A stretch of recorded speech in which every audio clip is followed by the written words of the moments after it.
Johnny, this is America's Mayor live from New Hampshire, Manchester, New Hampshire, and getting ready for the 4th of July, the 250th anniversary of the 4th of July. That's quite an anniversary. It really, really is. And we want to make sure that you're all prepared for it and you get a chance to celebrate it in the right possible way. So we'll talk a little about the Declaration tomorrow and what it led into and what it means and how it is under attack right now.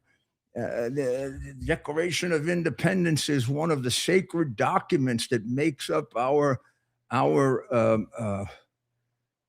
culture, our written culture, the things that we agree upon as Americans, the things that define us as Americans. There's and for want of anything else, that has to be it.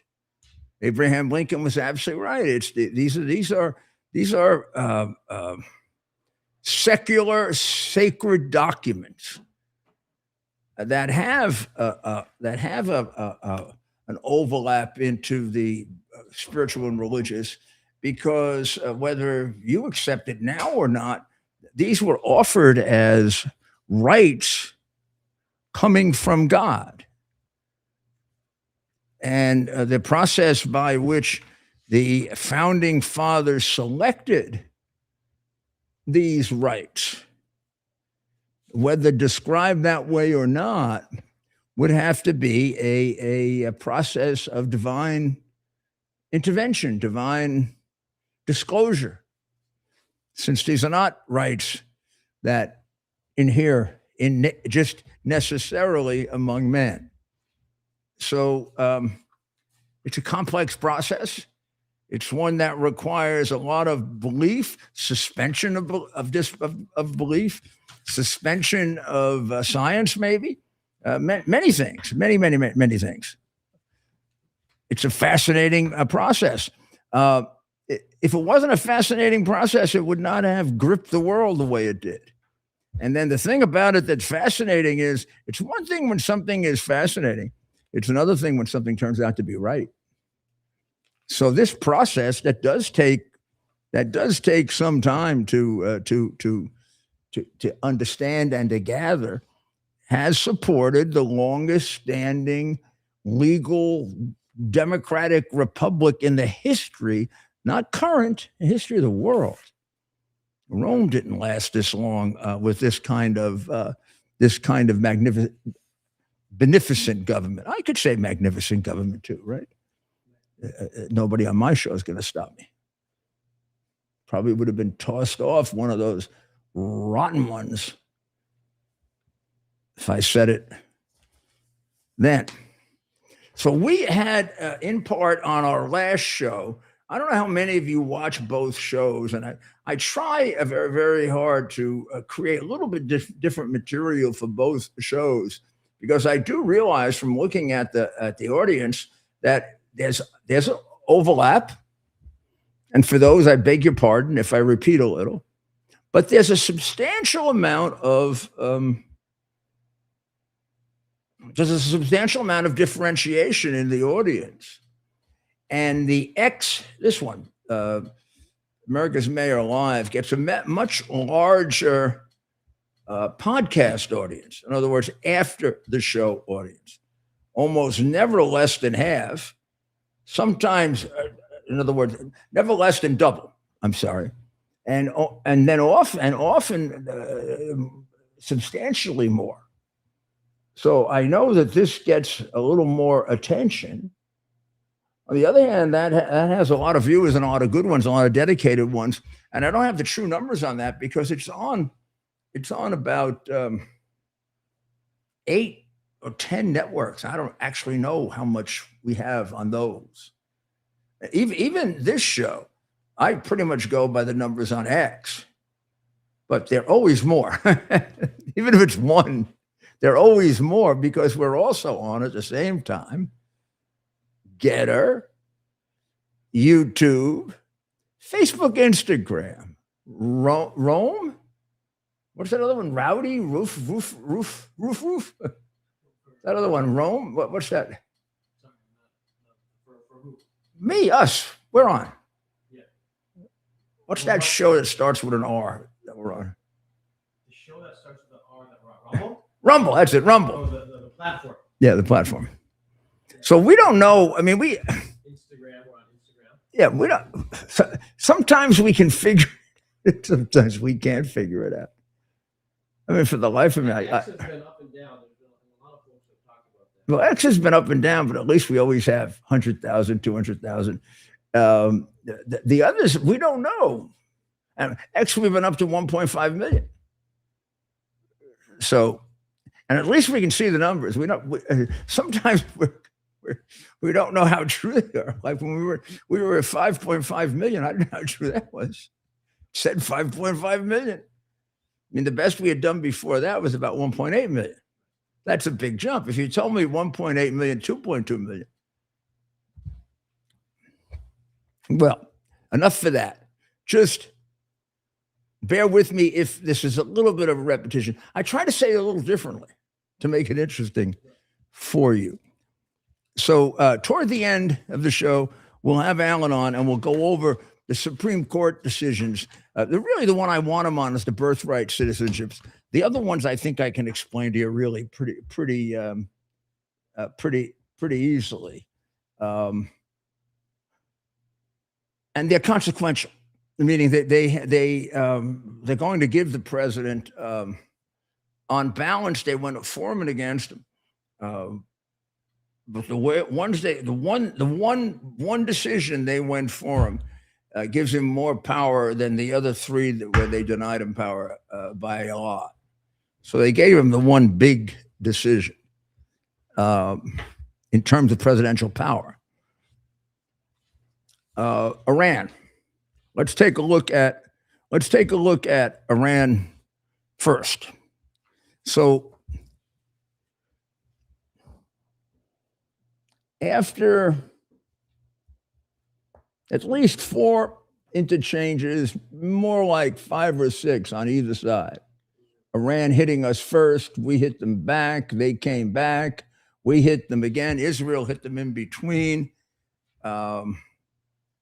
They hit Israeli targets, not in Israel, but in Lebanon. They made all kinds of threats. This is after the MOU was signed. We had a major problem in the Gulf where they just ignored the provision in the MOU that says that for 60 days, ships will be allowed to pass through peacefully without pay. They didn't let them pass through peacefully, and they sought payment. And they shot at one, for which we responded by shooting down as many of their bases along the Persian Gulf as we could. They shot again. We did the same again. And then they asked for no mas, no mas. Let's see if we can figure this out. And to do that happened yesterday. We sent our people over last night, and then they're introducing this whole payment issue into the 60-day negotiation. If I recall correctly, the 60-day negotiation was supposed to be about how to get rid of the damn nuclear weapons. That was the matter of grave importance. This other thing was pretty much resolved by the article in the memorandum of understanding, which said that for 60 days, Iran would allow boats to freely pass through the Strait of Hormuz. But during that 60-day period, they would consult with Oman on a process that would make this easier. Now, you could say that meant sort of a suggestion that they were going to want money because they had floated the idea of getting a fee for Oman and Iran helping these ships through. But it was soon pointed out that international law made that illegal, prohibited. And the president said, of course, I'll enforce it. So if they were to do that, we'd be back in some kind of naval war with them for freedom of the seas, which is something we can't compromise about. Gosh, we were fighting them on freedom of the seas with the Battle of Tripoli, the halls of Montezuma to the shores of Tripoli. That's how we started our great Marine Corps. So now they are talking. Maybe not right now, because right now they may be getting just about waking up in Doha, but they're not talking. As far as I can tell, the principals are not talking to each other. It's the technical groups that are talking.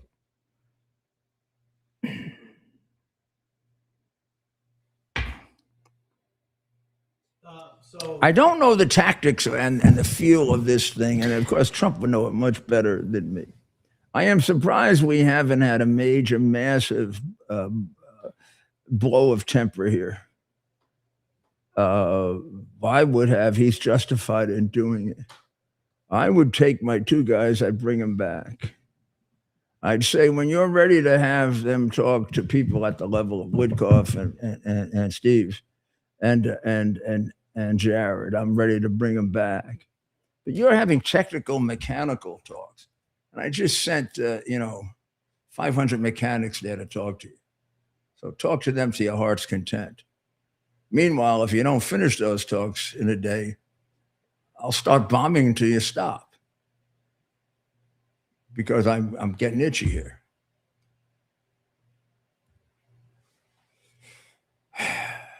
Somebody's got to put a fire under these guys, or before we know it, they're going to have had enough time to develop a new atomic weapon.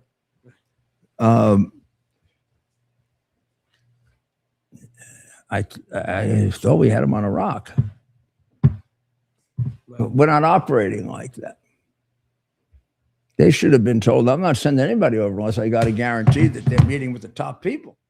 And when they didn't meet with the top people, I pull my people and say, you ain't get me back there. You want to come someplace? You come to the United States. I got a nice little place I'm going to put you. Doesn't mean I'm not going to take you out of there, but I'm going to put you there. I didn't say I was going to let you out. So,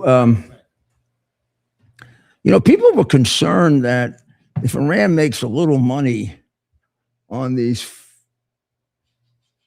ships going back and forth, they're going to be able to fund everything. And there's an analysis in the Wall Street Journal that shows you how far away from that they are.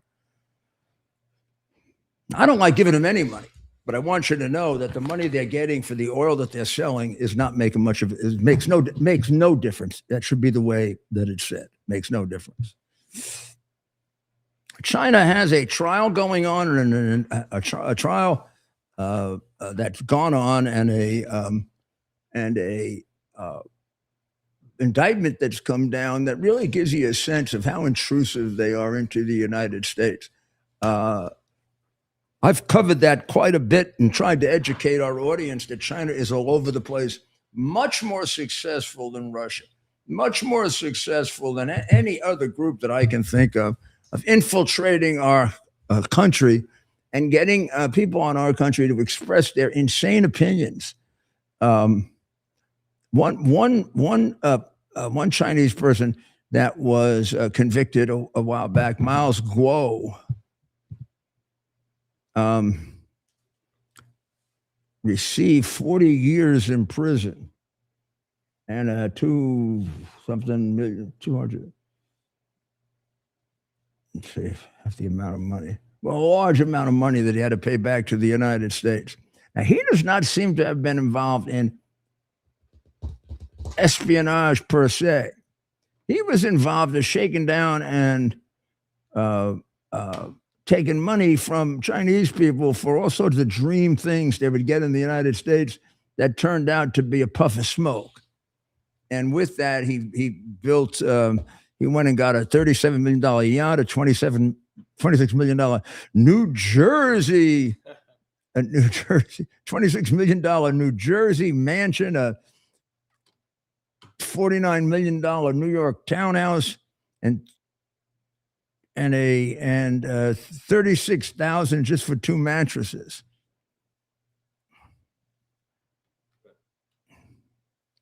He's going to forfeit 189 million.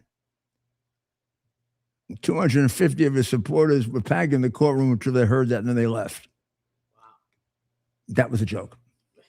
So who's they? Who's So- they in that case? Yeah. Pardon me? Yeah, I was like, who was they? Yeah, in that. 250 of his supporters, Chinese supporters. Now, this is a more serious Chinese situation. Not serious. This is a more serious Chinese situation. The guy's name is Neville Roy Singham. He's a Brit. Neville Roy Singham is married to somebody I'm supposed to know. You are too. She's head of Code Pink,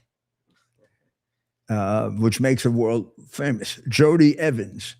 So Singham and Jody Evans look to me to be communist activists, Chinese communist activists. They fund a lot of internal problems done by these groups, not just this Chinese group that we're talking about, but groups in general. Their money and Soros's money kind of travels with each other. Kind of.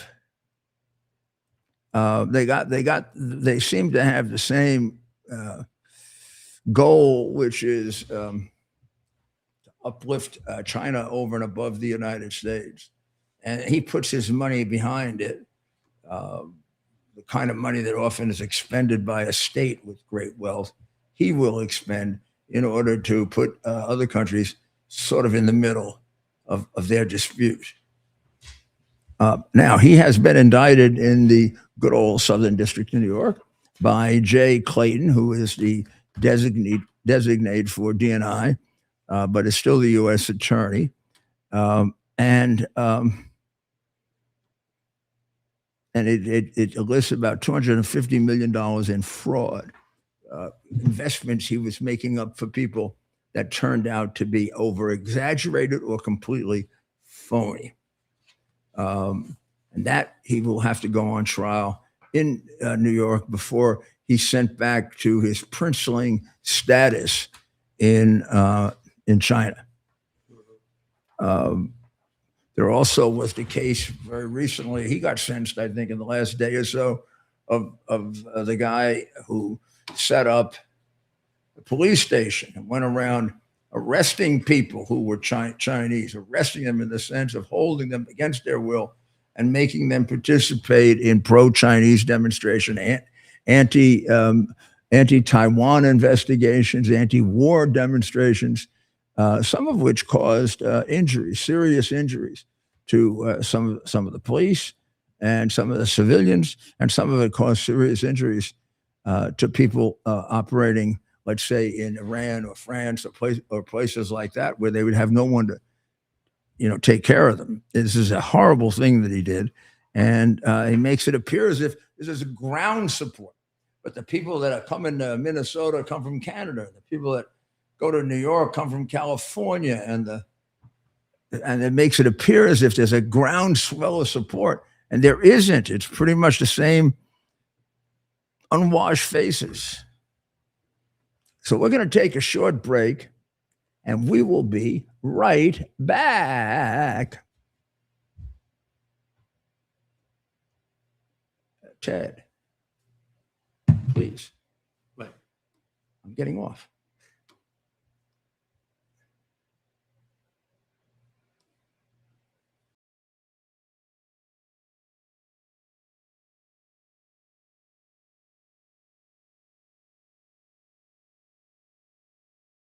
U.S. Army Major Scott Smiley paid a high price serving our nation.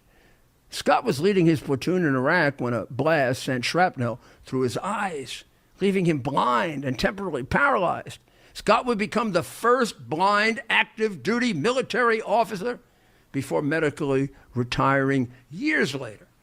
Thanks to friends like you, the Tunnel to Towers Foundation gave Scott and his family a mortgage-free, specially adapted smart home. Show your support for America's heroes now. Donate $11 a month to Tunnel to Towers at T2T.org.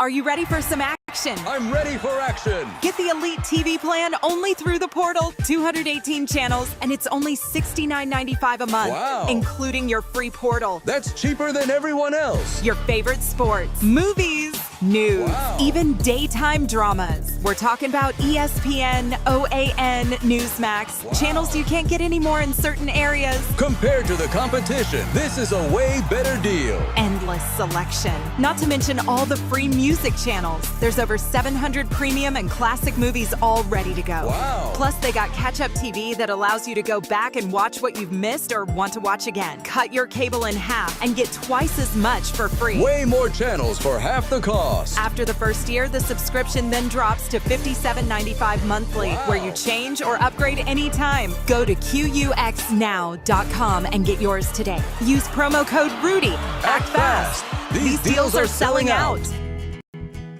Here we are, pretty much at the beginning of the process here at this pristine, I call it a laboratory. It's not like a factory, it's like a hospital. This is the beginning of the process for roasting. Deep grain, very good quality. Most people don't use this quality. We deal with small farmers because they like to know who we're dealing with. They give us the highest quality, all organic, non-GMO. You should know all Arabica beans, no Robusto, all Arabica. They're going to go into the roaster, and it'll get roasted for about 20 minutes or so.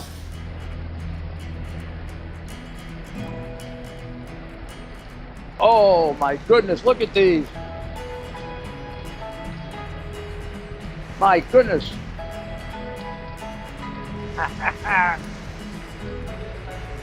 You're going to want to specially order these.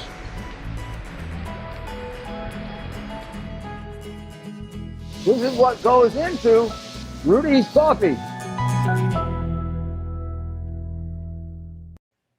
Rudy's coffee.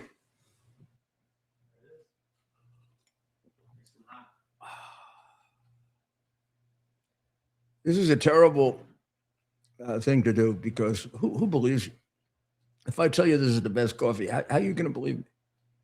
Except if I tell you I tell the truth about it. If this coffee was stinky, I'd spit it out. Even if I made it. I wouldn't mislead you. Yeah. Then if this coffee stunk and you went and got it, all you do is hate me. I don't want people to hate me.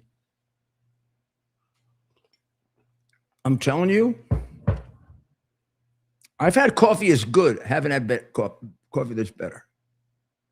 I look forward to coffee in the morning now. I did it as a habit. I now look forward to it. I literally drink less of it because it's so good. I don't want to make it like a habit kind of thing. I drink three, a minimum two, maximum four. Many days in between. I bet I average out at 2.5. You know, one of those half things that you get. So I really tell you, go to rudycoffee.com, order it, try it, have some fun with it. Get bold and morning and mix them. I do that. Depends on my guess. Me, I'm a bold coffee You gotta guy. get the iced coffee back. Yeah, Ted liked the iced coffee. We had that last year. Yeah, we gotta get that back. We We didn't do well with it. We have to move it a little. All right. Well, I'll have some of this tonight. We gave some of this to the Prime Minister of Italy, and she drinks it. Nice. We're thinking of slipping it to the Pope. See, we make it religious coffee. No, that's a sacrilege. We can't have religious coffee. Pope is having enough problems with that SSSP. Get them confused all the time. Sure.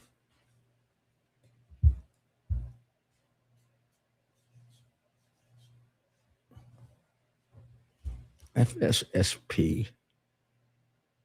Yeah, and then SSPV. Here's the truth. You know what that means? FSSP? Okay.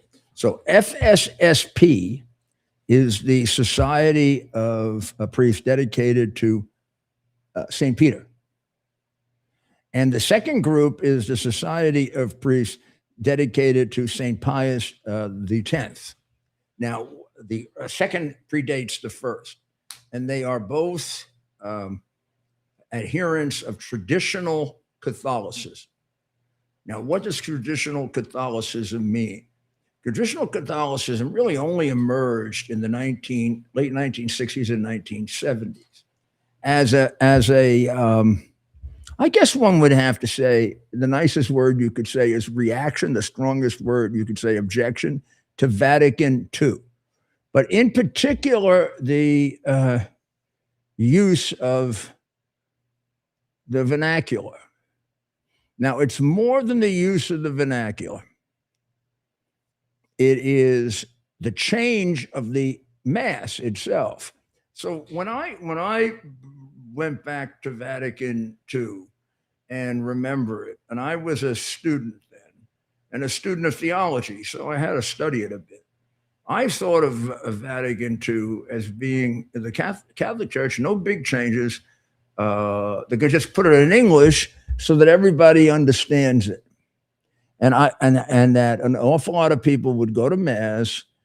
They either wouldn't bring a missal or they would have trouble following the missal, and they didn't have any knowledge of Latin.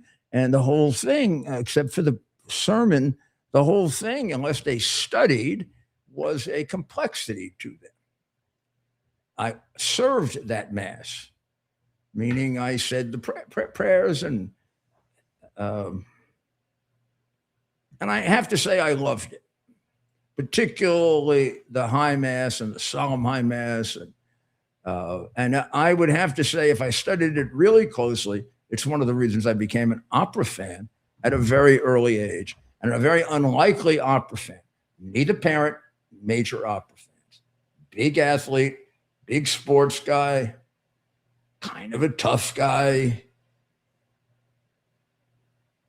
I loved opera so much, and it was so misunderstood in my school, that I would leave early on Fridays and go to the opera house by myself and stand online waiting for tickets for the Friday night performances. And one of my friends found out, and I took him with me. He was one of my two friends for life. And then my third one found out, and I took him. He was my second friend for life. And I had two friends for life, Alan Placker and Peter J. Powers, who I've talked about often. And they would go to the opera with me. And when I was in college, I started an opera club. And when I was in U.S. Attorney's Office, I started a music club with Ken Feinberg. He did classical music. I did opera. And all of this is to tell you that that's the beauty of this Mass. So when they translated it into English, they changed it too. They took away a lot of the prayers, took away a lot of the ceremony. And I don't know that I first started to miss it. But over the years, I would go now and again to a Roman Mass and just loved it. So what is it coming down to now? It's coming down to this. There's a group that SSPV really, that is saying that they want to make 4 bishops because they have 2 bishops to getting over, and the bishops are going to die, and they won't be able to continue because the Pope gives them a hard time making bishops because the Pope is trying to wipe them out. Well, I don't know if the Pope's trying to wipe them out. I can't say for that. All I can say is this is what they're saying. Meanwhile, the Pope will not give them permission. July the 1st, which is 2 days from now, they are going to ordain bishops in Netherlands, I think. They're going to ordain 4 of them. And the Pope, in very kind and calm language, credit to Pope Leo, said, I don't want to lose you. Don't do it. We'll work something out. But once it's done, it's done. You're excommunicated. Now, excommunicated would mean the guys who did it, this happened once before in 1988 with Cardinal Lefebvre. He ordained 4 priests without permission of John Paul. They were excommunicated. SSPV wasn't excommunicated, but they were put like in a funny status. You could go to mass there, the sacraments were valid, you go to confession there, you get married there, but you shouldn't go there because you were trying to disobey the Pope. You should go there because you had just a really legitimate great regard for the Latin Mass, or you had no other place to go. Okay. I don't know if that'll be the outcome now. After many years, Pope Benedict brought them back. At this point, Bishop Lefebvre gone. Some of the bishops still there. Everybody brought back, excommunication over. Now we have a new rejuvenation of this as the bishops get old and they have to continue the delegation to bishops. And I pray, and you should pray, because the Catholic Church is important to you. I know if you're not Catholic, you don't think so. And I know people hate Catholics and everything else. And there are Catholics you probably should hate. But the Catholic Church is a very, very important institution to Western civilization, like the Jewish people are. We're at the core of it. We're the church, along with the Greek Orthodox. I don't want to leave them out of it. We're the 2 churches that go right back to the beginning. We were the 1 church that goes back. We became 2 1,000 years later. We're the 1 church that goes back to the beginning. When I say Catholic Church, I include the Greek church, the Armenian church. I include the old traditional churches. Some of them are more traditional than we are. So we're going to follow this for you and see what comes out of it. I can't get anybody to go on camera about it. I have some priest friends. I don't want to hurt them with the Pope. And I don't have friends in SSPV. I'm new to this, really. I do have some friends in FSSP and have been to mass there. They're a group similar to the one I'm saying, but they have always remained loyal to the Pope.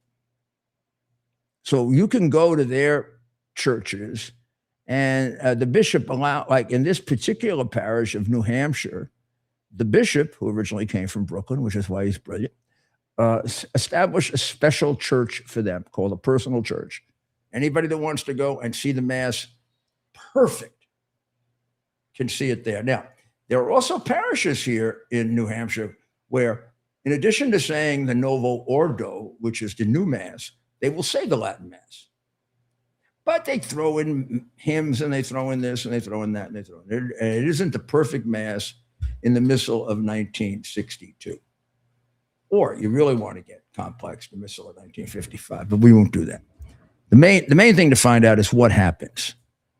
The Supreme Court decisions we're going to touch on toward the end of the show with Alan.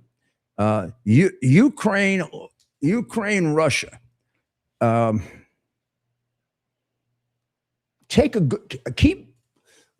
Keep watching it now. Don't get distracted just by the Middle East, which of course should distract you. But something's going on there. Putin's getting a beating. Putin's getting a beating at home from the rich people. People who like Putin, including people I know who like Putin, are starting to change their tune a bit. Talked to 2 of them. One while I was away and one when I just came back. They're starting to see this is not the best thing, and maybe we should count our losses where we are, or count our gains where we are. Give a little back. Make the other side happy. So we will have to see. The situation in the Caucasus and Central Asia is moving against Russia.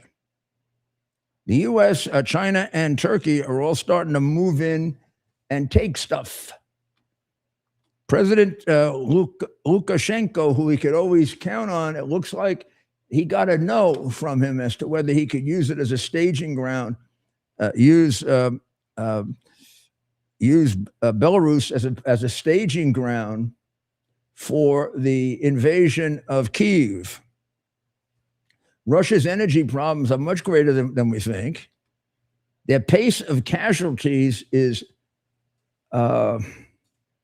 almost impossible to describe to you in comparison to the Ukrainians, because you would think it was propaganda.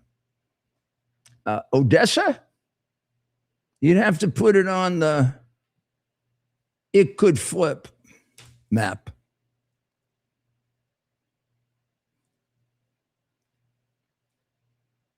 Declining population.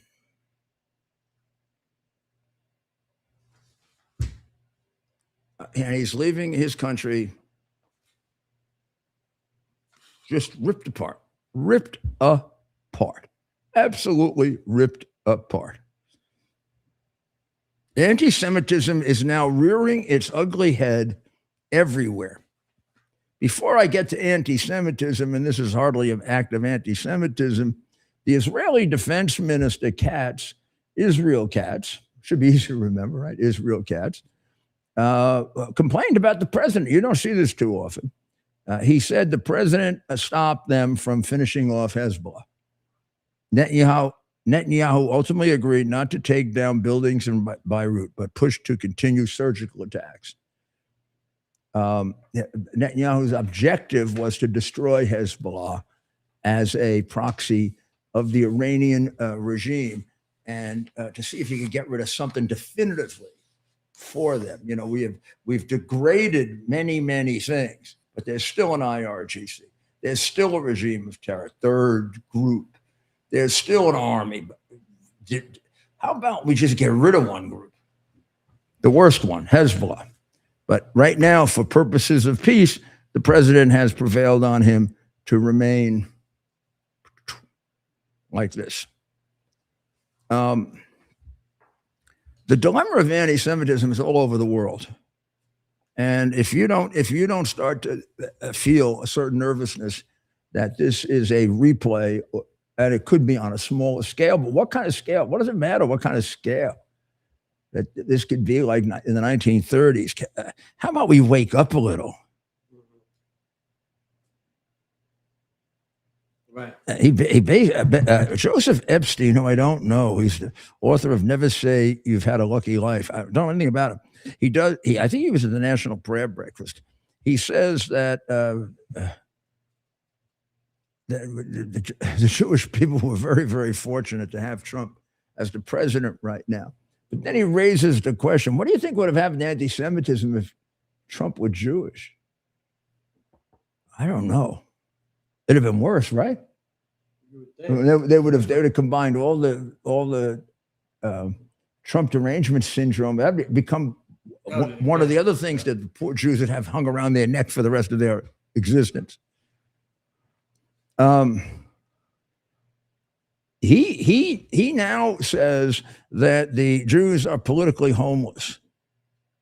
He is a Democrat, it seems, and he says that they basically have no place in the Democrat Party. None. No place in the Democrat Party. As Alan Dershowitz on the earlier show pointed out. He says they're politically homeless because there are many Republicans now that hate them. But they are really not part of the party. You go back to David Duke, Joseph, and we threw him out. They haven't thrown out Plattner. You look at even at Candace Owens and Fuentes and Tucker Carlson. We've isolated them. The president has spoken out against them. Has any president or presidential candidate of the Democrat Party spoken out against Plattner? I just think your comparison here, Joseph, is wrong. And I wish I could talk to you about it. And if you're listening to me, would you call me so we can discuss this? Because I think you do have a home in the Republican Party. I think anybody that expresses hatred for Jews in the Republican Party gets tossed out on his ass. And that was before you even voted for us.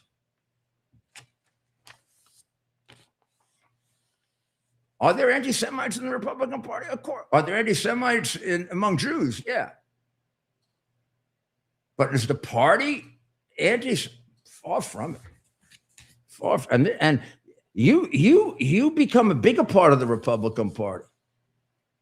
You become part of our coalition, not just a small part, but a big part. One of the reasons we win. You'll see how appreciative all these people will be. They're not Democrats. There's a reason they become Republicans. Usually they get itchy around Democrats. Now, if you think we're over this woke thing, Ted, you got something coming.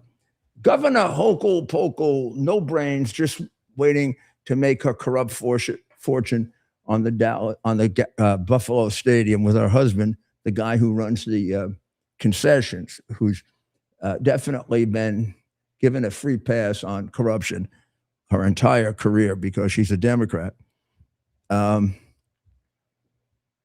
She has now targeted, catch this,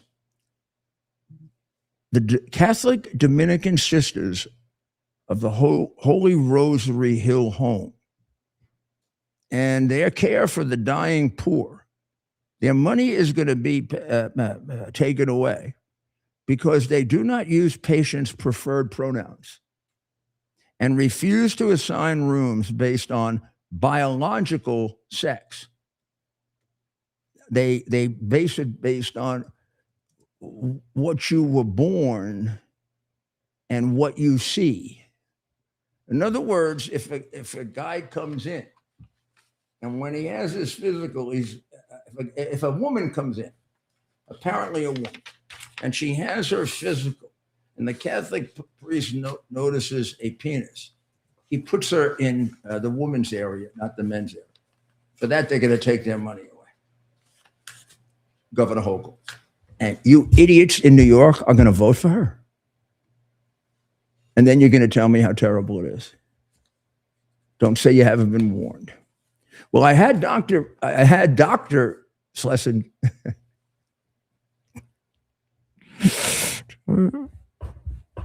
Thinking of Peter Schlesinger. Professor. I had Professor Dershowitz on, and we talked about mostly the Birthright case. We have covered the others, so I thought I'd leave this to Alan. Shall we play a good deal of it? Yeah, maybe we'll start it from the beginning, or should we go? Yeah, we could start off from the beginning. I don't think most of them heard the earlier show. Right. So here it is, Professor Dershowitz from earlier today. So I'm sure everyone in America, in one way or another, has some questions or is totally confused about the birthright decision on either side. And it seems rather clear what it says, and then its application can sometimes seem terribly fraudulent. And I think there'd be nobody better than the man I regard as the expert on the Constitution in the United States, Professor Dershowitz, a great constitutional professor, a great criminal lawyer, and a great guy. Well, Alan, can you put it all in context for us? This has to be confusing lawyers and non-lawyers alike. Well, we never spent a lot of time studying this in law school, or You're right to be confused. If I was still teaching at Harvard, I would be using this case as the primary example of how not to interpret the Constitution. I never thought I'd say this, but today President Trump seems to be a better constitutional lawyer than Chief Justice John Roberts. John Roberts started his opinion by misstating what was before the court. Let me read you what it says. He says, "At issue in this case is whether the Constitution guarantees citizenship to children born of parents unlawfully or temporarily present in the United States." That's not this case. This case presents only one question. Can the President of the United States, by issuing an executive order, change the definition of who is subject to the jurisdiction of the United States? And the court answered that question probably properly, no. But President Trump has said, Congress can now have hearings, can now decide that there is too much potential for abuse here. Chinese families sending their pregnant daughters here to have babies. No, we're going to put a stop to this. We're going to limit who the United States has jurisdiction over. No, it doesn't have jurisdiction over a person born here who lives here, leaves here immediately, and has no connection to the country. It has no jurisdiction over the children of diplomats or the children of soldiers from other countries who are stationed here. So it's up to Congress to make that decision. And I think Congress can essentially limit the impact of this decision in a way that many commentators have said they can't, because the Supreme Court argued too broadly. But what the Supreme Court said in this case is what we lawyers call dictum. It's not binding. It's just an opinion that they said. The only thing that's binding is that the president cannot, by executive order, narrow the definition of who's subject to the jurisdiction of the United States. Can Congress? Yes. And what, by a majority? By a simple majority. All Congress by has, a simple vote. We decide who's subject to the jurisdiction of the United States. A child born here to parents who leave immediately with the child is not subject to the jurisdiction of the United States. He can't be taxed. He can't be drafted into the army. He can't be tried for treason. He's not subject to the jurisdiction of the United States. He may have been subject technically to the jurisdiction for a day, but what does a one-day-old infant mean being subject to the jurisdiction?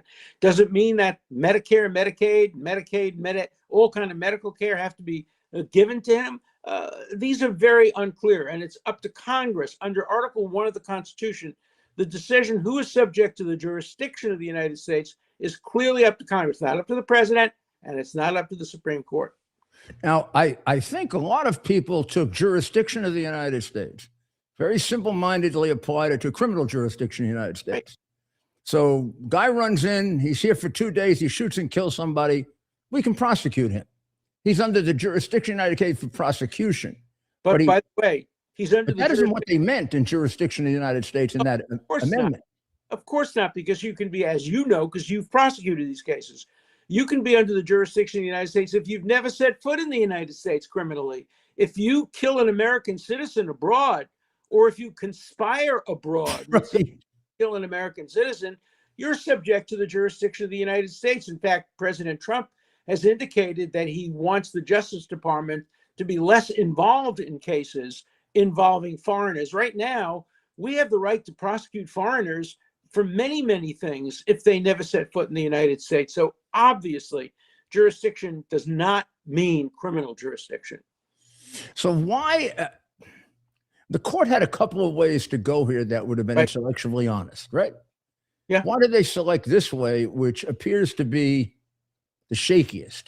Oh, because I think they wanted the broadest decision. They got 5 of them, and they figured, look, if we have 5, let's write the broadest decision. They did the same thing in the abortion case. In the abortion case, the issue was not whether abortions are constitutional, unconstitutional. The issue was whether or not Mississippi could impose a 15-week limit. But they went much further. Again, Justice Roberts, my former student, went further than the case permitted him to go and wrote a broader opinion than was necessary. And I'm a supporter of people like Justice Frankfurter, Justice Holmes, Justice Brandeis, who believe the court should always make that's the way I was taught it. Decision, because the court is an unelected branch of the government. They shouldn't have any power more than necessary to decide the specific case and controversy in front of them. That Justice Alito believes that, Justice Scalia believed that, Justice Brandeis believed that, and I think that's the right approach to the limited role of the Supreme Court in the American legal system. Somewhere in studying the Constitution, I got the revelation that since we wanted our departments of government to be check and balance on the other, the Supreme Court in an individual decision has more power than anyone in that very individual decision. And that's why they have to be very careful to define it to that individual decision. I mean, no one can put you to death, except maybe in war, but the Supreme Court can uphold death. Yeah. But then they shouldn't be making a big, broad decision on, well, there should be death penalty here, but not here, but in this place, but in that. They're just confined to that one case. We agree. Not only do the two of us agree, you know who agrees with us? Justice Ginsburg, the late Justice Ginsburg. She wrote an opinion in which she said, the Supreme Court does not have a roving commission to do justice. They only can decide cases. Look, the Constitution doesn't even say the Supreme Court can decide constitutional cases overruling the legislature. That was decided by Chief Justice Marshall in Marbury versus Madison. But that case involved something very specific. And the court said we have to decide that because we are the ultimate authority on what the Constitution means, but we're not going to abuse that authority by just simply expressing opinions that are beyond what is necessary to decide the case, which is what exactly Chief Justice Roberts did today and what he did in the abortion case and what he shouldn't do. It should be narrowly defined to the specific facts of the case before him and not dictum. Broad issues are left to the legislature that are elected every 2 years and every 6 years, the president every 4 years, but not justices. They're elected not for life, but for good behavior. And that always means life. So that shouldn't be the power within the Supreme Court. This comes at a very bad time for us too, Alan. We're under attack, if we recognize it or not, by forces. You might consider them socialist, you might consider them communist, you might consider them Muslim extremists. They kind of come together in hatred for America, hatred for Israel, hatred for Jews, hatred for Christians. How about hatred for Western civilization, which are all against? That's your city. That's your city, Mayor. That's your and it's my city, and it's a growing number of cities, let's say. And it's England, and it's France. The same city electing Rudy Giuliani and Mamdani to the same office. It is absurd. I mean, Mamdani should be the mayor of Tehran, Gaza City. But the idea that he's the mayor of New York, and 100%, by the way, Alan. let me compliment your people. I'm going to make a general point. Thank God for Italian Americans in New York. They voted almost unanimously against Mamdani. My people, the idiot Jews in New York who live on the Upper West Side, who live in Park Slope, who voted for Mamdani, remind me of the 7,000 Jews who voted for Hitler in 1932. Believe it or not, 7,000 Jews formed a party in 1932 and voted for Hitler, thinking he'd be good for the economy. And, Jews who vote like that, thank God we have Italian Americans and Irish Americans and other Americans who have a lot more sense than many Jewish Americans do. And although you may not be the majority, there are a lot of very strong Jews on this issue. I mean, I read them, I see them, I talk to them, I put them on. They are livid, and they all make the same point you make. Yeah. So I'm hoping that something has to wake them up, Alan. Yeah, but I'm afraid, look, nothing woke them up in 1932. Oh, please don't say that. Yeah. Gas chambers. Of the 7,000 Jews who voted for Hitler in 32, probably 6,000 of them ended up in the gas chambers. So you'd think they'd learn their lesson, but no, they vote for Brad Lander, another self-hating Jew, or they vote for, But look, New York politics. Can you imagine? No. Wait a minute. I want to get to another. I know what I know. Go ahead. That anybody in their right mind would have voted for Jack Schlossberg. He got 10% of the vote on the Upper West Side. Schlossberg is a fool. He's a joke. He's an idiot. But his name is Kennedy, or his middle name is Kennedy.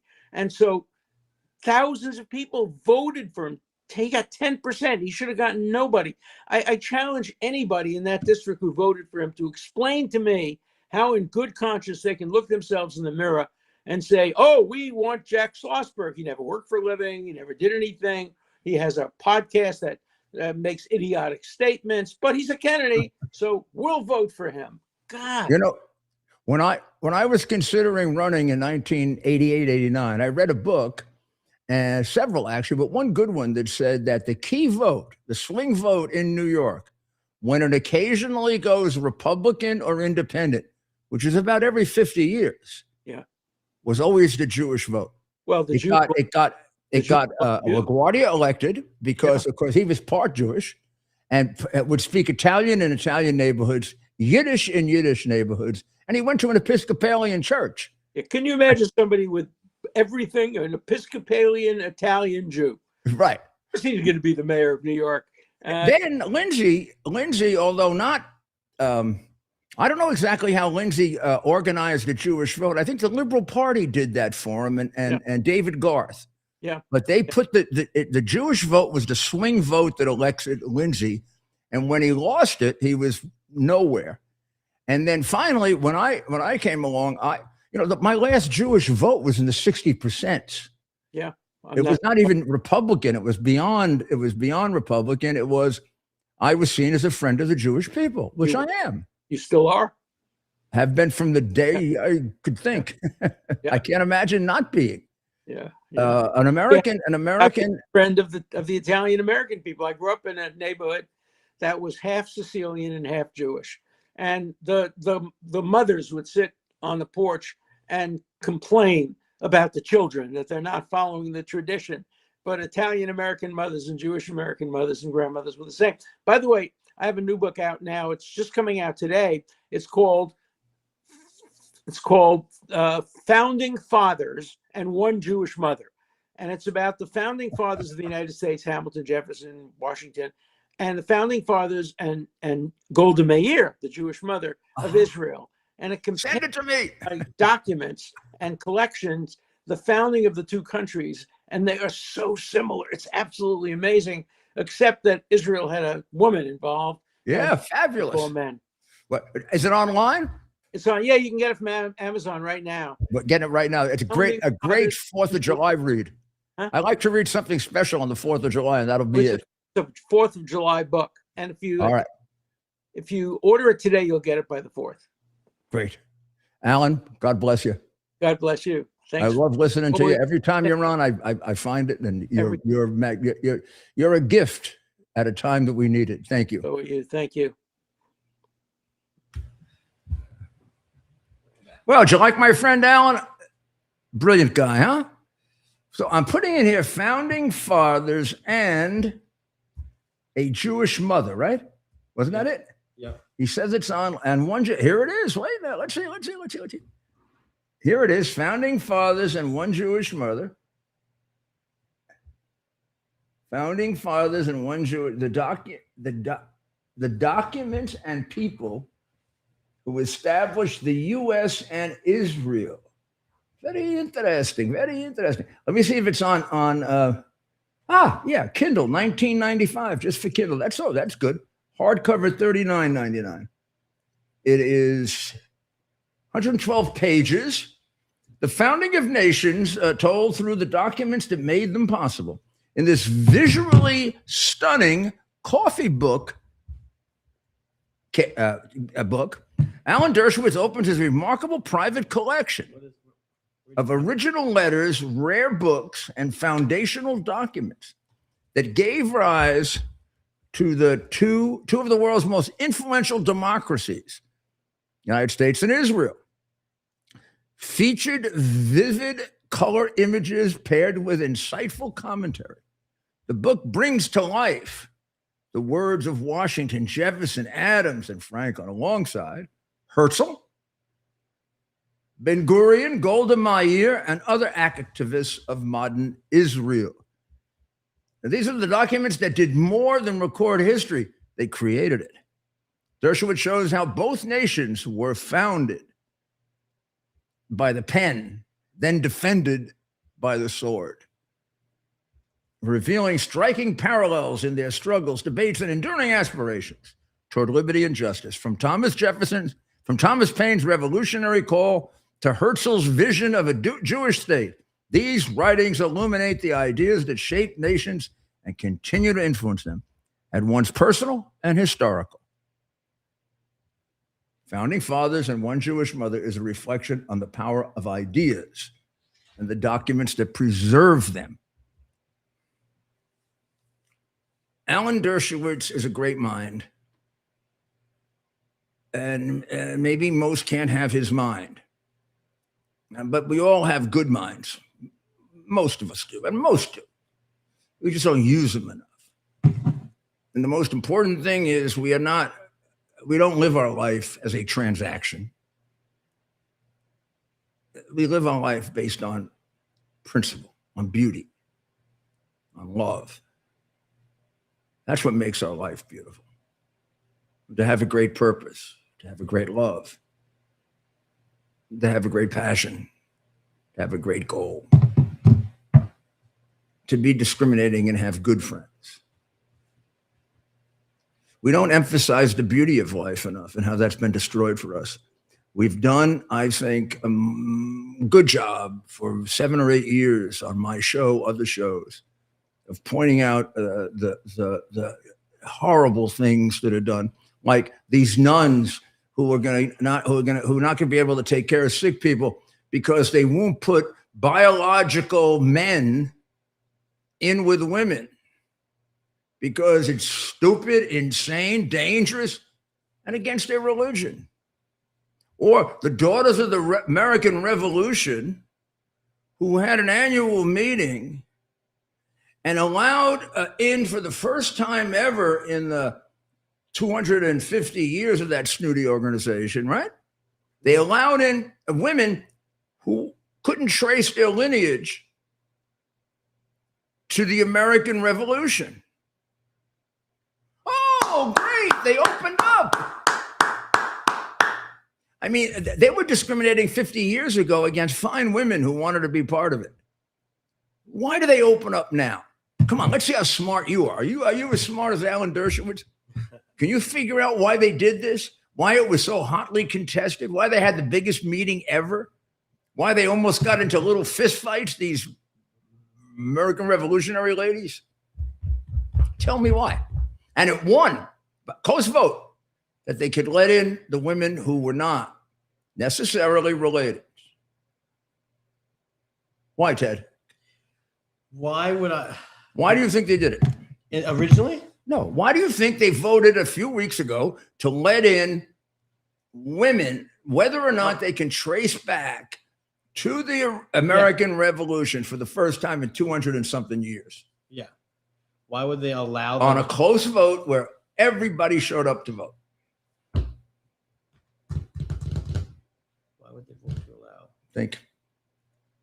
I'll give it to you if you don't get it right away. I have Is a few more things I want to cover. Is this supposed to be an easy one? What? Is this supposed to be an easy one?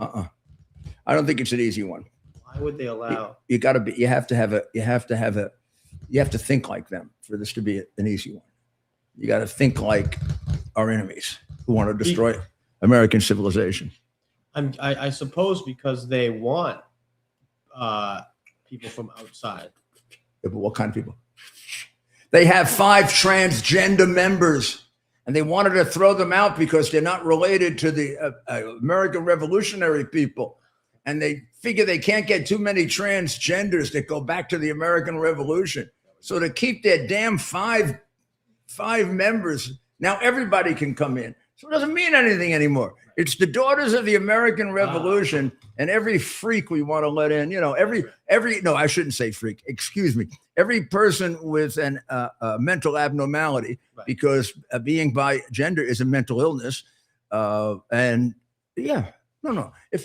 If I'm born like I am, and I walk around for most of my life thinking I'm a woman, tell me what's the difference if I'm born as I am and I walk around thinking I'm George Washington? Insanity is you go from mentally ill to insane the more removed from reality you are. Like, I think I'm living in the 14th century.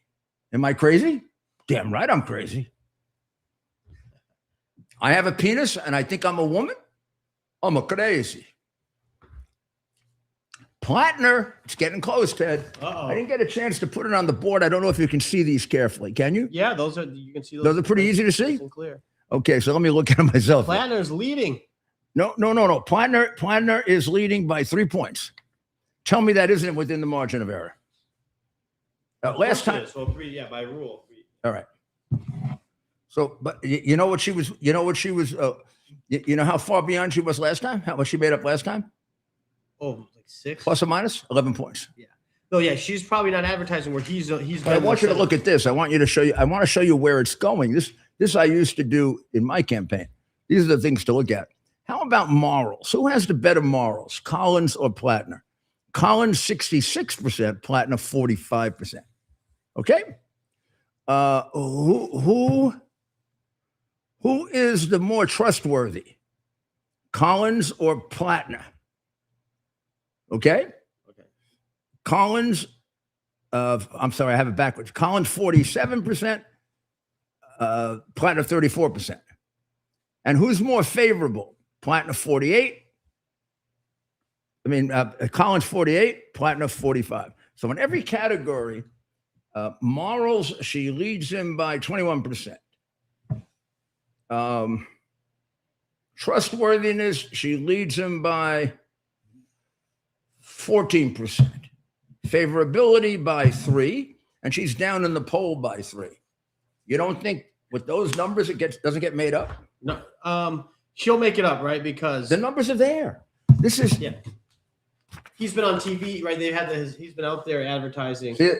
When you see these numbers, and you see these numbers having gone down from 8 to 3, this is where it's going.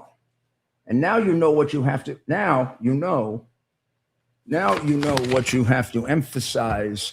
And since favorability is only 3, there's something rather charming about the rogue, because he should be as far behind on favor. If he's behind by, if he's behind by 21 points on morals, but only 3 points on favorability, there's something charming about him. So here's what you got to do. You got to focus. You got to move that. You got to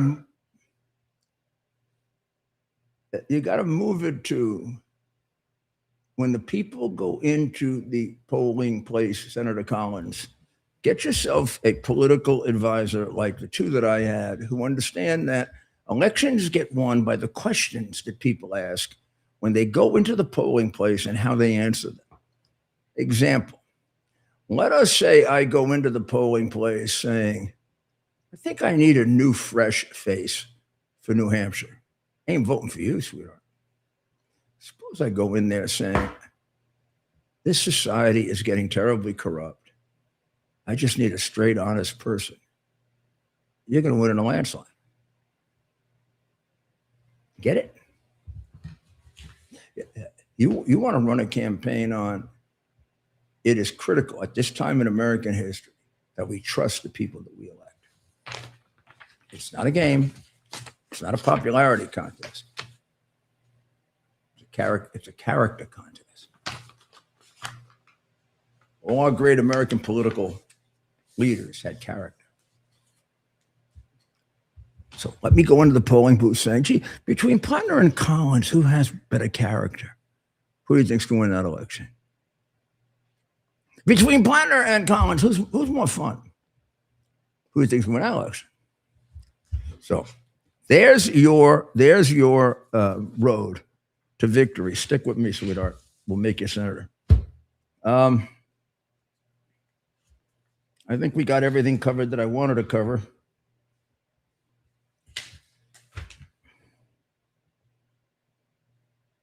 Oh, I just wanted to point out, speaking of anti-Semitism, that Mondami and the head of the Democratic Party in New York agree on why Mondami had those big victories last week. All Israel.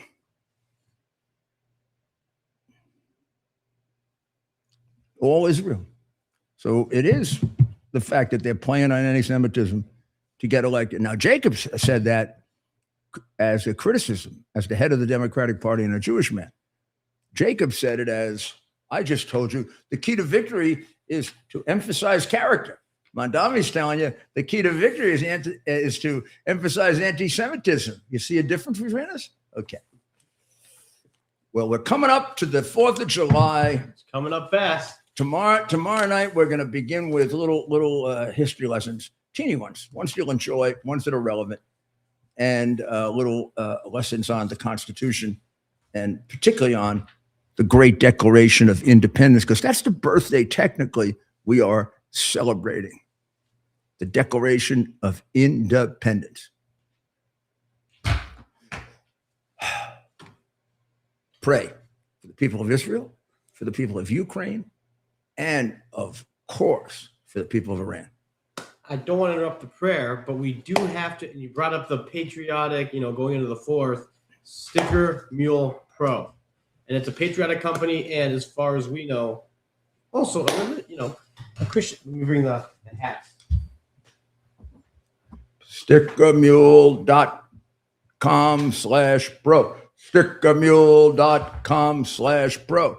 Stickermule.com/pro. Stickermule.com. Look, you want to go out on your block. Like tomorrow, we're going to begin with the pictures of the outside of our house. How's that? Because we want to define ourselves here in this New Hampshire neighborhood. And today we did a little counting. How do you like this one? How do you like this one? I like it. Take the tag out of the way. Okay, well, yeah, let's go with these. These three are the same, and I'm going to give two away. Tell me which one I should keep. One, and why don't you send it in to us, and we'll look at it tomorrow. Can we do that? Yeah. All right. So you tell them where to send it, Ted. Let's do for this. The best place to send it would be on X. DM our X account, and we'll see it. Let us know what you want. Some of you have our email. These two are too hard to tell the difference. I think these two are too hard to tell the difference. I think this is navy blue, and this is black. So these are hard to tell the difference. So we can vote for this one all at once, navy blue or black, unless you really have a preference. This is easy to tell the difference. It is all red, and this is military.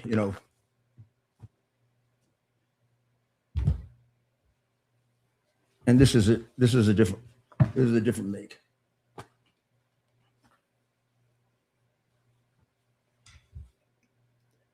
I think that one fits my big head the best. Okay. So we're getting ready for 250, boys and girls. Okay? US 250. God bless America.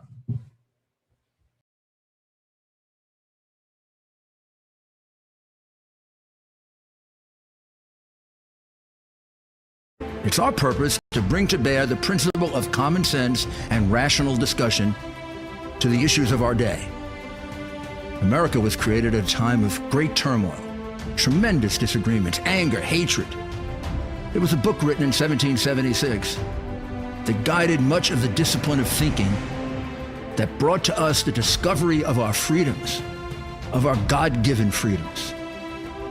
It was Thomas Paine's Common Sense, written in 1776, one of the first American bestsellers, in which Thomas Paine explained, by rational principles, the reason why these small colonies felt the necessity to separate from the Kingdom of Great Britain and the King of England.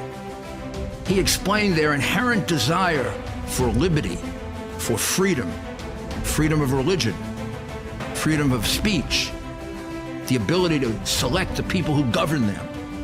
And he explained it in ways that were understandable to all the people, not just the elite. Because the desire for freedom is universal. The desire for freedom adheres in the human mind, and it is part of the human soul. This is exactly the time we should consult our history.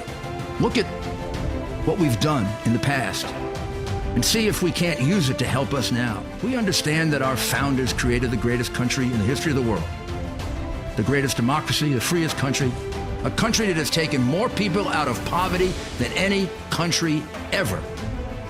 All of us are so fortunate to be Americans. But a great deal of the reason for America's constant ability to self-improve is because we're able to reason, we're able to talk, we're able to analyze. We are able to apply our God-given common sense.